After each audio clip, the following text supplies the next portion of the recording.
Bienvenue dans Public SaaS Builders, le podcast qui partage en temps réel notre quotidien de 4 entrepreneurs qui shippent des SaaS. Je m'appelle François Delporte et je suis l'un des 4 builders. Le but de ce podcast est simple. On ne sait pas si on va réussir, donc on n'a pas de recette magique pour vous. Par contre, on sait qu'on ship et ça, on peut vous le raconter sans détour ni artifice. Épisode par épisode, on vous partage ce qu'on fait, nos techniques et les résultats surtout. Ce podcast est né de la volonté d'arrêter de raconter une réussite une fois qu'elle a eu lieu et se concentrer plutôt sur l'exécution au quotidien. Notre mantra, ship fast, fail fast. Allez, bonne écoute. Bienvenue dans Public SaaS Builders, épisode 5. Donc le temps passe vite, déjà le 5e épisode. Déjà jeudi. Il doit être, on est un peu plus raisonnable, il doit être autour de 20h. Mais le timing est bon. Ouais. On a pas mal avancé, on a pas mal de choses à vous partager, pas mal d'éléments différents, aussi bien sur le off-site, sur la partie service, l'avancée des projets, etc. On va juste faire un petit tour de table déjà sur comment chacun se sent là. On est lundi, mardi, mercredi, jeudi. Ouais, je compte sur les doigts de la main, là, j'en suis là. Après 4 jours de off-site. Du coup, toi, Oumout, comment tu te sens ? Écoute, ça va un peu mieux. Ça va un peu mieux. Je pense que le sommeil manque. Le sommeil m'a buté au début, vraiment. Le fait qu'on enchaîne, le fait qu'on finit à 3h du mat, le fait qu'on se lève tôt le matin, c'est le plus dur, je pense. C'est le plus dur. Donc c'est toi ce matin qui a enlevé mon réveil. Oui. Oui. J'avoue. Non, mais c'est vraiment hard. Le matin, c'est très très dur. Donc je pense que, mis à part le sommeil, là, enfin, on commence à un peu avoir un sommeil réparateur. Là, ça y est, on commence à toucher quelque chose d'un peu plus concret. Mais au début, c'était catastrophique. Donc là, non, franchement, ça va. On enchaîne et puis on bosse, quoi. Et on est allé faire un réappro aussi de boissons énergisantes. C'est ça. Powerade, la totale pour pouvoir. On a plus de café, donc bon. On a du café décaféiné. Bon. Génial. Je sais pas qui va en boire, mais... Ok, trop cool. Ludo, 4e jour de off-site, comment on se sent ? Yes, comme a dit Oumout, là, on a pu récupérer un peu. Aujourd'hui, ça va. On a pu bien avancer. On est dans le flow. Ouais. On a fait pas mal de choses. On a aussi décidé d'arrêter, prioriser ce qu'on fait pour la suite. Ouais. On a du coup très bonne journée. Ouais. Et physiquement, mentalement, on est là ? Ouais, non, aujourd'hui, c'est bon. Ouais. On a bien dormi. Grâce au changement de réveil. Bien joué, Oumout. Merci. Faut pas le dire. Merci. Non, ça va. Ouais. Et toi, Guillaume ? Ouais, écoute, plutôt bien. Après, c'est sûr, ça change un peu le rythme. En fait, c'est qu'on est mitigé, je pense, le soir entre le fait de vouloir quand même kiffer. Donc, on se couche un peu plus tard.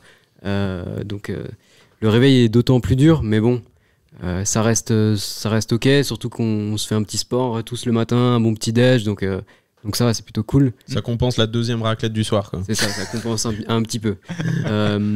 Après, sinon, aujourd'hui, le mood, plutôt cool. On a bien avancé, très satisfait de l'avancée. Après, quelques sujets fâcheux, notamment sur la partie service. Ouais. Mais on fait avec. Trop bien. Bon, et on va rentrer dans... Et toi, comment tu vas ? Attends, c'est vrai que vu que c'est l'animateur du podcast, non mais je vais quand même te poser la question. Et toi, François, comment est-ce que tu te sens ? Fort bien. Non, c'est vrai que ça pique un peu. On a beaucoup de sujets, il faut essayer de tout orchestrer pour que tout roule sur les rails et tout. Mais voilà, moi je vous l'ai dit plusieurs fois, si je pouvais que ce soit ma vie comme ça. Alors faut savoir que Vincent. Salut Vincent. Faut savoir que c'est notre invité mystère. Salut Cine. C'est la fatigue, je crois que c'est la fatigue. Faut savoir que François a du pétrole chimique à la place du sang. Dès le matin, le mec est bouillant, il s'arrête jamais. Le soir c'est pareil, il a envie de bosser jusqu'à 5h du mat. Il est fou. C'est notre réveil. Juste une petite louche en plus, quoi. Oui, non, mais et puis c'est le genre de mec à te dire juste une petite louche en plus dans un sauna qui fait 58 degrés. Ah non, mais c'est infernal. Pour le coup, impressionnant. Commençons. Let's go. Allez. Ludo, tu l'as teasé. On met un truc de côté. Raconte-nous pourquoi. Alors, je résume juste parce que c'est pas facile à suivre. Sur ce off-site, on bosse sur SteelSync V2, le tool du premier off-site. On bosse sur Best Designer V2, un répertoire qu'on a délivré en 3 jours en no-code. Pour les designers. On lance un podcast, donc on est à 3. R&D sur la partie modèle d'agence IA, 4e tool. Et 5e tool, du coup, Ananas. On vous le présentera plus en détail maintenant, on va dire plus concrètement, businessment parlant, ça se dit pas, mais voilà. Donc on a ces 5 sujets sur la table. hors service. Et il y en a un, on lui a dit on se revoit plus tard. Ouais. Oui, c'est sûr qu'on n'a qu'une semaine. Là, on avait même moins que 5 jours. Il y a des choix à faire. Là, on a bien avancé. Du coup, c'est sur le projet des modèles AI. Ouais. Du coup, on a bien avancé. On a réussi à avoir une base. On a réussi à lancer les modèles. On a réussi à générer des choses. Et on a réussi surtout à créer une centaine d'images qui se ressemblent. C'était un objectif au début. Après, là, on a aussi regardé qu'est-ce qu'on peut en faire dans les 2 jours qui restent. Et on s'est dit, est-ce que ça vaut pas mieux de prioriser les autres tools sur lesquels on est en train de bosser? Du coup, on s'est réunis tous ensemble, on a réfléchi. Et on s'est dit, écoute, on a la base, là, on a les modèles. Si on veut revenir, on peut revenir facilement. Mais c'est peut-être mieux de prioriser ce qu'on peut lancer rapidement et qui a peut-être un plus gros impact dans le court terme. Il y a aussi un point qu'il faut pas oublier, c'est qu'on a aussi pris cette décision parce que techniquement, ça commence à être très dur. Tout à fait, ouais. C'est qu'on a, pour rappel... techniquement de notre côté, mais matériel. Ouais. C'est ça, côté matériel, techniquement, c'était dur parce qu'on a des MacBook Air, des MacBook Pro, on est sur des ordi portables et on parle d'IA encore une fois. Donc, on a décidé aussi, et c'était un argument majeur, d'arrêter là parce que ça prenait une génération quasiment 3 ou 4 minutes. Ça paraît peu comme ça dit, mais ça peut être énorme, surtout si on a besoin d'en générer 300-400 pour être sûr. Oui, donc, côté, il y a le podcast, on a aussi les renders des podcasts qu'on montait toute la journée, au fur et à mesure de la journée, dès qu'on a du temps. Ça, c'était un peu ta pause, quoi, Ludo, ça. Ouais, c'est ça. Pour décompresser un peu, je me tape les rushs des 4K. Mais c'est quelque chose qu'on a mis de côté, qu'on va reprendre, je pense, au retour, notamment Guillaume qui en parlera, mais qui est une machine de guerre qui coûte des milliers d'euros, avec des cartes graphiques surpuissantes, et là, il n'y aura plus de questions à se poser sur la performance de génération. C'est pour ça qu'on s'est dit, peut-être c'est pas le sujet principal pendant ce off-site, on peut le mettre de côté. Ouais, c'était un peu un truc qu'on s'est mis dans les pattes en plus parce qu'on voulait creuser l'IA. Mais c'était cool, c'était super. Ça peut être une optique pour le prochain off-site. Hein. Ouais, parce que pour rappel, en fait, on a aussi creusé ce sujet pour 2 raisons, entre guillemets. L'IA, parce qu'on est moins, comme on le disait dans l'épisode précédent, on n'est pas plus familier que ça avec la partie IA en tant que maker, entrepreneur. Avec les modèles. Ouais. Et du fait qu'on est arrivé en pivotant le nouveau tool qu'on voulait faire, et donc on a presque malgré nous exploré 2 pistes, Ananas et le modèle Agencia. Donc voilà, c'était pas prévu, mais comme ça on vous le partage de façon transparente. Ça se passe jamais comme prévu, donc ceux qui vous disent voilà, moi j'ai une liste pour faire ça en 5 étapes, machin, non, ça n'arrive jamais. C'est clair. Peut-être que ton avancée, Guillaume, aussi sur le projet Ananas a fait que on s'est dit que le modèle pouvait attendre. Ouais, et puis surtout, même ce matin, on a eu une espèce de réunion un peu de crise entre guillemets. On s'est rendu compte là il nous reste 2 jours globalement, et qu'on n'a rien, on n'a rien shippé, mais on avance sur plein de sujets, et c'est vrai qu'on voit la deadline arriver, et sur la table on n'aura peut-être pas un produit fini sur tous les sujets. Parce que en gros, nous, ce qu'on estime avoir shippé idéalement, en gros, c'est une interface web ou une landing page que moi je peux emmener pour voir déjà s'il y a de la traction. Et idéalement, derrière, un outil fonctionnel. Ça, c'est un peu le top. Si on n'a pas l'outil fonctionnel, on se démerde avec la landing page. La landing page, mais c'est plus compliqué. C'est mettre quelque chose qui existe sur Internet, quoi, finalement, de façon assez brute. Donc voilà, on a mis en pause en tout cas, pas définitivement, c'est juste que là, on passe pause, on le reprend juste après le off-site. SteelSync, Ludo, ça avance bien? Oui. La version 2? Ça avance bien, pas autant qu'on voudrait, parce qu'on se rend compte que là, ça va être short, parce que comme a dit Guillaume, il nous reste 2 jours. Ouais. Donc peut-être qu'on aura besoin d'un coup de main, justement, de la part de Guillaume demain, vendredi. Mais ça avance bien. On a commencé à intégrer la partie back-end de Stripe, parce que l'objectif de SteelSync, c'était de le monétiser avec peut-être un free trial pour commencer à la fin de ce off-site. Ouais. Donc ça, c'est en bonne voie. Je pense que demain on finira l'intégration. Ouais, parce que quand vous dites 2 jours, en fait c'est vrai, il reste finalement 2 vrais jours, vendredi et samedi. Mais en réalité, samedi on part le fin de matinée. Ouais. Donc en vrai, il reste une journée. On a fait la réunion de crise, tu as raison, ce matin, donc il restait 2 jours.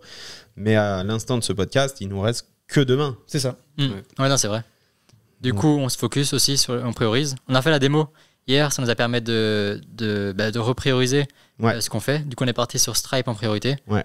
La refonte des boards avec Leonard pour le finir. C'est un mot qui fait beaucoup rire, Guillaume. Je vois ça. Linéaire. Léonard. Mais tu sais, c'est Léonard de Vinci. Non, mais on est fatigué. C'est moins cher. Léonard, c'est moins cher. C'est la version cheap de Linéaire. Exactement. C'est un product manager. C'est Decathlon, quoi. Pour moi, ça permet de voir s'il suit ou pas. Ouais, c'est ça qui est bien.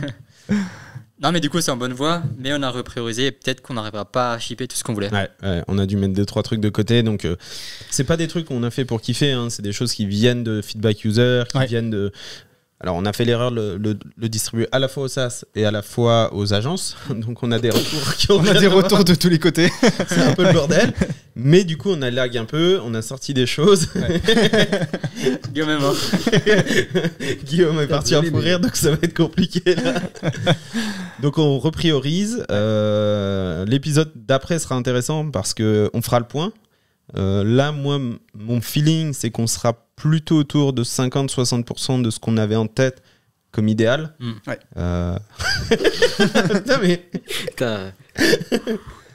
Non, mais il faut le laisser parler. C'est là où ça va se débloquer. Vas-y, Guy, parle. En fait, ce qui serait intéressant de voir, c'est, je pense, l'avancée sur ce qu'on avait au début prévu pour SteelSync surtout.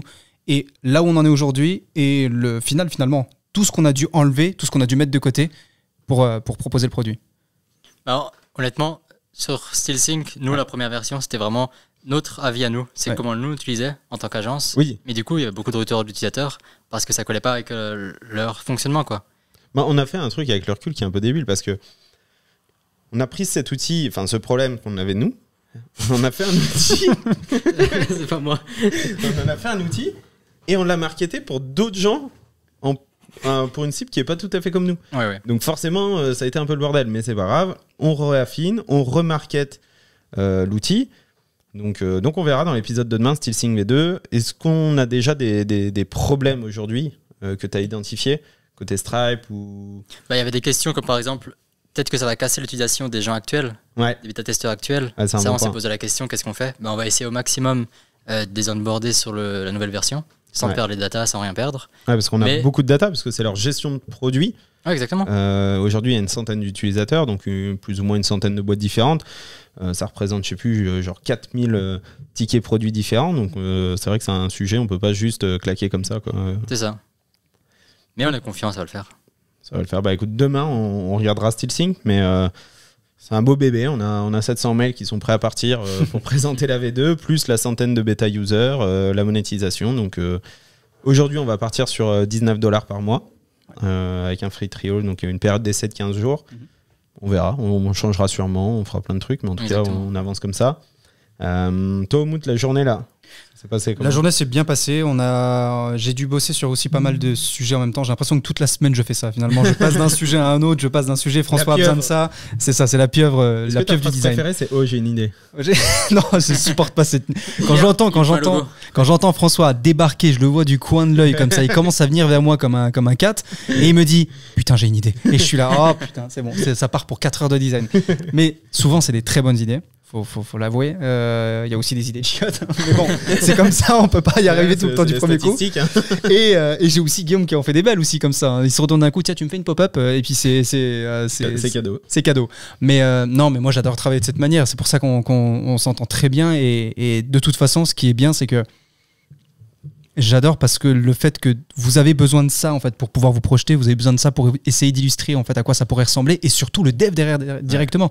Donc moi j'adore faire ça. Je pourrais continuer comme ça comme tu disais dans les anciens podcasts pendant 3 semaines non-stop. Ouais, c'est génial de bosser comme ça. Donc après c'est sûr qu'on attend le résultat. Tu vois, moi je suis un peu dans cette phase là où j'attends de voir la fin du offsite pour voir putain, ce qu'on a ship, est-ce qu'il est en prod, est-ce qu'on a réussi à avoir un produit ne serait-ce que qui est de A à Z fonctionnel et avec même limite le paiement.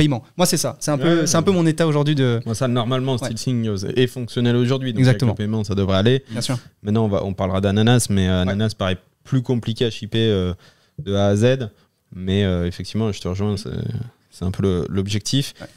On a aussi préparé tous les deux un Product Hunt sur Best Designer. On va pas s'étendre sur le sujet, on fera un hors-série spécial Best Designer, mais Product Hunt c'est une plateforme mondiale où n'importe qui, on va dire, qui a fait un produit le met pour avoir la possibilité d'avoir de la visibilité. Ils font un classement chaque jour et voilà, c'est quelque chose qui est assez consulté. Donc on avait préparé ça en surprise pour le lancer, demain. Donc on vous en parlera là-dessus. Sachant qu'on le lance sans rien faire, c'est juste pour tester Product Hunt. C'est ça. Donc des vidéos, enfin pas des vidéos, mais des petites illustrations sympas, les commentaires, les choses comme ça. Et après, nous on revient sur Ananas globalement après, mais du coup Guy, toi, hier tu avais fini cette partie R&D, c'est-à-dire vraiment tu as validé le fait que ça te semblait possible en théorie. Et aujourd'hui, là tu as fait vraiment A à Z la réalisation potentielle, tu vas nous dire, de cette R&D. Est-ce qu'on est capable, nous, de le faire? J'en ai les preuves. Non, mais globalement, je reviens sur. Ça reprend ce que j'ai dit dans l'ancien podcast. Hein, donc, c'est juste valider la théorie. Donc, effectivement, la démo que je vous ai rendue finalement ce soir, c'était tout simplement un bot qui tournait, qui avait une liste de personnes, justement, de noms, prénoms et d'emails à envoyer finalement un message.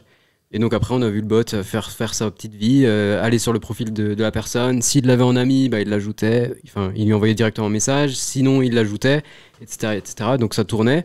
Et on passe déjà les premiers niveaux de sécurité, on va dire, de base de LinkedIn. Et ça, c'est ça ouf. tourne. Ça veut dire qu'on arrive aujourd'hui à avoir la même techno qu'un Wallaxy qui fait 8 millions d'ARR, qu'un Phantom Buster qui fait, je crois, 3 ou 4. Enfin, c'est des technos assez lourdes. Il le dit comme ça d'une manière assez simple, mais c'est impressionnant. Ah oui, non, mais c'est vraiment. Moi, je l'ai vu quand on a vu la démo. C'est ça. Mais il faut lui balancer des fleurs parce que je crois que, en fait, il l'explique très simplement. Mais quand on a vu la démo le soir, donc quand on fait à chaque fois notre routine de démo, quand j'ai regardé l'écran, j'ai vu le LinkedIn s'ouvrir tout seul. Faire une recherche, taper, trouver le mec, trouver le profil. Donc à un moment, il va sur le profil de François, il voit qu'il l'a déjà en ami, il comprend, donc il va lui envoyer un message. Ou alors il va sur une autre personne 5 secondes après et tu le vois écrire. C'est magique en fait, tu te dis mais c'est pas possible. En fait, il est en train de se foutre de nous, il a un clavier sans fil derrière et il est en train de le faire. Et c'est impressionnant. Vraiment, c'est impressionnant. C'est assez ouf et ça valide du coup qu'on n'a pas perdu notre temps, qu'on a bien fait de arrêter la partie autoblogging, ça me paraît déjà tellement loin de parler. Le SEO, tout ça, bien sûr. Autoblogging, SEO, machin. On y reviendra peut-être, mais en tout cas, là, je crois qu'on peut dire qu'on est tous assez excités par Ananas. On le présentera juste après, correctement après. Mais surtout que ce POC, ça ouvre vraiment des possibilités multiples, quoi. C'est franchement à la fois sur la tech, le design, le business. On est vraiment assez excité par cet outil. Ouais, toi aussi. T'as des idées qui viennent de partout. On va le vendre comme ça, on va vendre ainsi, on va ça. C'est mon état de santé. Voilà, ça reflète la motivation. C'est un tool qui est incroyable. Donc ça va être vraiment trop bien d'aller tester le marché avec ça. Pour vous le présenter, maintenant il a un nom. Il s'appelle welcomemessage.io. Le problème, il est simple, c'est d'aller réinventer ce qu'on appelle le welcome mail. Donc c'est le mail de bienvenue que vous recevez quand vous vous inscrivez à un service. Donc ce sont des mails qui sont des mails transactionnels, des mails marketing qui ont souvent un faible taux d'ouverture, un très faible taux de réponse, qui sont souvent considérés un peu comme du spam, qui sont souvent associés plutôt à la marque de l'entreprise plutôt que réellement la personne qui vous souhaite bienvenue, etc., etc. Et nous, on s'est dit, tiens, est-ce que ça serait pas 10 fois plus cool? Parce que moi, je le faisais à la main. Quand on avait un utilisateur sur SteelSync, je prenais son mail, j'essayais de trouver son profil LinkedIn, je l'ajoutais, je lui disais, trop bien, t'as découvert SteelSync, t'en penses quoi et tout. Et en fait, ça marche bien parce que la personne, elle a SteelSync en tête.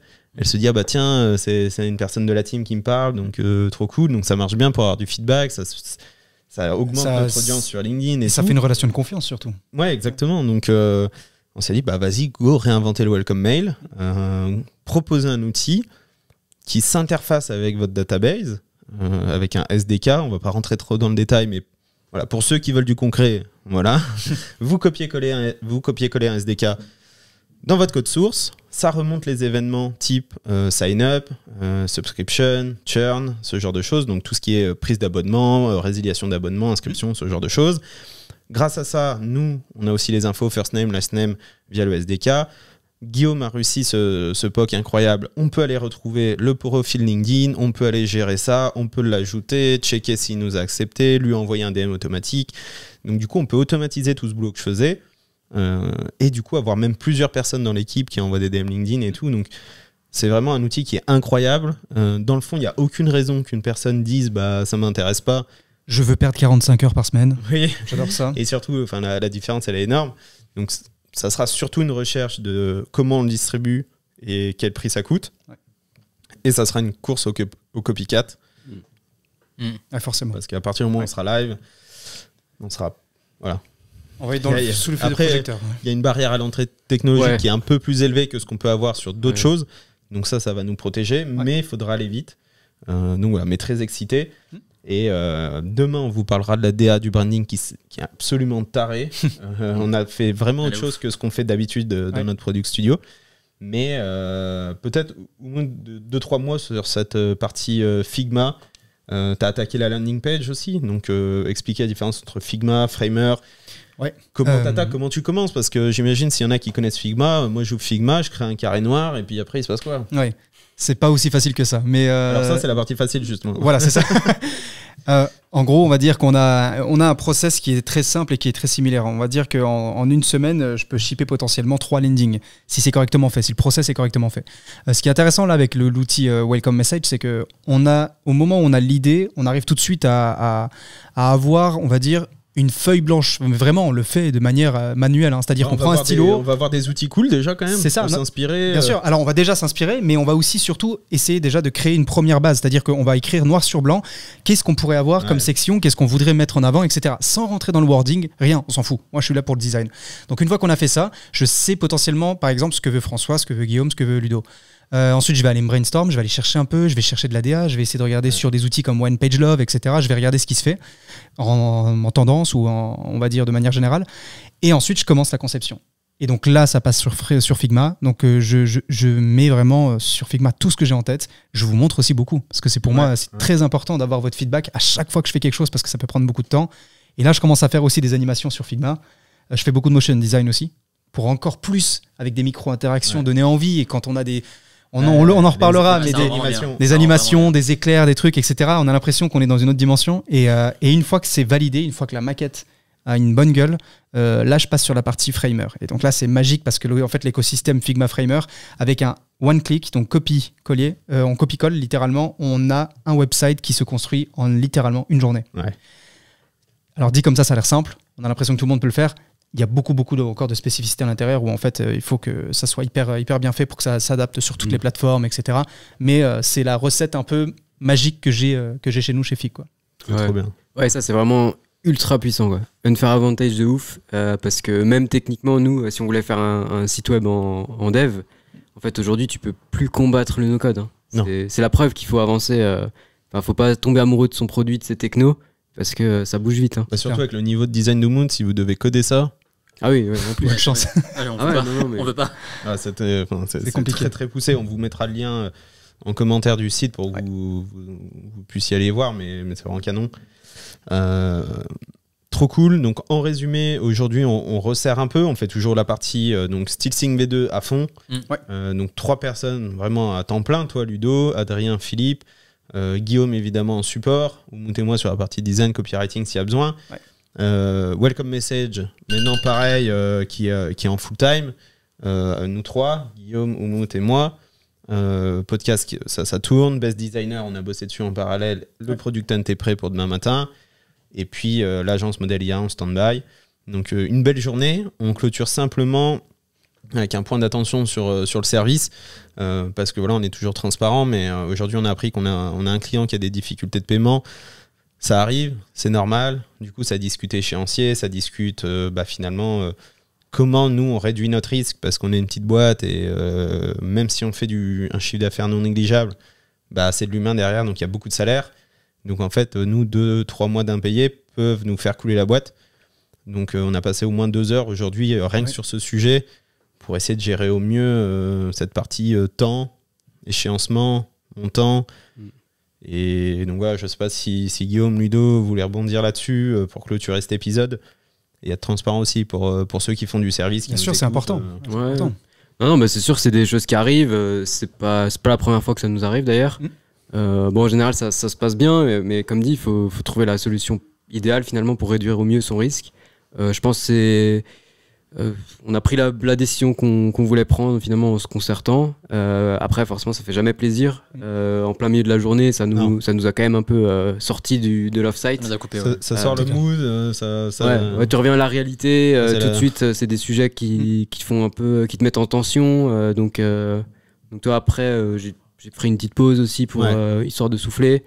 Mais bon, c'est des sujets, ça fait partie du service. On vend beaucoup le fait de ne pas faire de service, hein, j'ai l'impression. Mais c'est parce qu'on est excité, je crois, à faire tout ça, les off-site. C'est l'un des modèles le plus difficiles, le service. Alors, c'est facile de commencer, mais c'est très difficile de scale, donc de faire un gros développement. Parce qu'en fait, on a une dépendance très forte à chaque client. Parce qu'en face, on a des gros salaires. Nous, c'est de la technique, il y a du design qu'on vend, donc c'est des gros salaires. Donc 1 ou 2 mois ou 3 mois d'impayés, et ça c'est que de un client. Mais si demain on en a 2 ou 3 parmi notre quinzaine de clients, en fait c'est notre histoire. En 45 jours on peut être dedans quoi. Surtout que nous en tant que plus petite boîte, on n'est pas non plus à cheval sur les factures. Enfin on n'a pas le process à fond de relancer machin. On fait ça un peu à la mano, on fait ça au mieux, on fait ça bien. Et on n'a pas le temps non plus de gérer ça à temps plein. Pour illustrer, imaginons qu'on a un client, par exemple, on facture 15 000 € par mois. C'est pas anodin d'avoir des clients qui payent à 60 jours fin de mois. Donc, c'est-à-dire qu'ils payent 3 mois après le service rendu, quoi. Exactement. Mais nous, pendant ce temps, on avance. Sur une première collab, on a dû avancer 3 mois de salaire. C'est ça. Après, il y a un roulement. Donc, dans le fond, on n'avance qu'un mois, mais on tape dans notre trésorerie. Voilà, c'est une prise de risque. T'as un BFR pas négligeable quand tu commences à scale. Clairement. Et plus tu montes, plus c'est dangereux, quoi. Alors BFR, pour ceux qui nous écoutent, besoin en fonds de roulement, donc c'est l'argent qu'on a besoin en disponibilité pour faire fonctionner l'entreprise. Donc voilà, on finit sur ce point. Simplement pour vous déculpabiliser si vous êtes en service, ça arrive. Oui. On va pas dire que c'est pas grave, c'est un gros point d'attention. Il doit être discuté, il doit être taclé, il doit être surveillé. Mais je pense que ça arrive souvent. Ouais, c'est ça. C'est comme à la bourse. Faut se dérisquer, pas mettre tous ses yeux dans tous ses yeux dans le même panier. Faut faire attention, c'est vrai. Et voilà, le risque zéro n'existe pas. Donc, et même pour business, des grands quoi. comptes. Même pour des grands comptes. Non, mais c'est le business, quoi. C'est la loi de la jungle, au final. Ouais, c'est clair. Allez, on va aller faire à manger. Ouais, on va faire à manger. Petite recommandation, peut-être. Petite recommandation du fan podcast. Ouais, raclette et après enchaîner sur le spa. On a déjà. Ah oui, sur hier. Non, ce soir on fera pas, t'inquiète. Ce soir c'est mort. Si jamais installer le nouveau tool de gestion de projet, je crois que ça s'appelle Lionard. C'est gratuit. C'est gratuit. Allez.